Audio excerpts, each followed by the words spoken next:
भाग 2 कहानी का नाम अंधेरे की पटरी। कहानी शुरू होती है। चारों ने उठकर दरवाजा खोलने की कोशिश की, लेकिन दरवाजा जैसे जाम हो गया था। खिड़कियों से बाहर अब सिर्फ अंधेरा था, न पटरी, न पेड़, न आकाश। कबीर ने बोला, ये ट्रेन चल कैसे रही है जब बाहर कुछ नहीं है। तभी सीट के नीचे से एक ठंडी सांस निकली और अन्या की आंखों के सामने एक कटी हुई हथेली दिखाई दी जो धीरे धीरे रेंग रही थी। श्रेया की चीख पूरे डिब्बे में गूंज गई। अचानक एक पुराना अनाउंसमेंट सिस्टम चालू हुआ।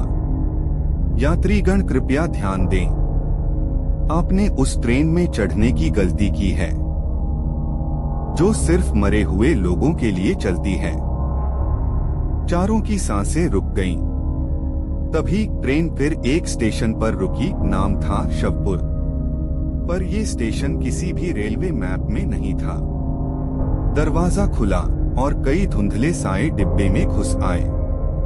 आयुष ने अनाया का हाथ पकड़ा और चिल्लाया, भागो। किसी तरह उन्होंने पीछे के आपात दरवाजे को तोड़कर ट्रेन से छलांग लगा दी। नीचे कोई पटरी नहीं थी, बस रेत, कोहरा और चीखें थीं। सुबह जब उन्होंने खुद को एक जंगल के किनारे पाया, ट्रेन गायब थी। मोबाइल में टाइम रात 12:01 का ही अटका हुआ था।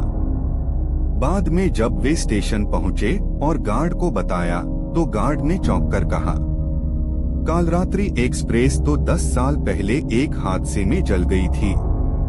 उसमें 4 कॉलेज स्टूडेंट्स की मौत हो गई थी। गार्ड चुपचाप उन्हें एक फाइल दिखाता है जिसमें उनके नाम मृत यात्रियों की लिस्ट में हैं। 10 साल पहले कालरात्रि एक्सप्रेस जली थी।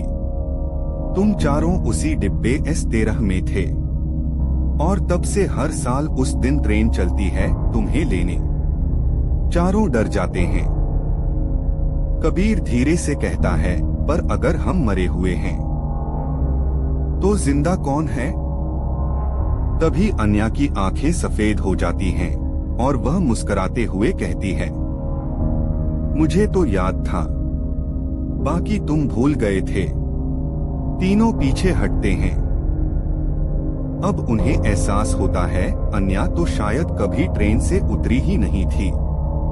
वह ट्रेन की आत्मा है और इस बार वो बाकी तीनों को फिर से ले जाने आई है। कहानी खत्म नहीं होती। ट्रेन हर साल चलती है और कोई न कोई हर बार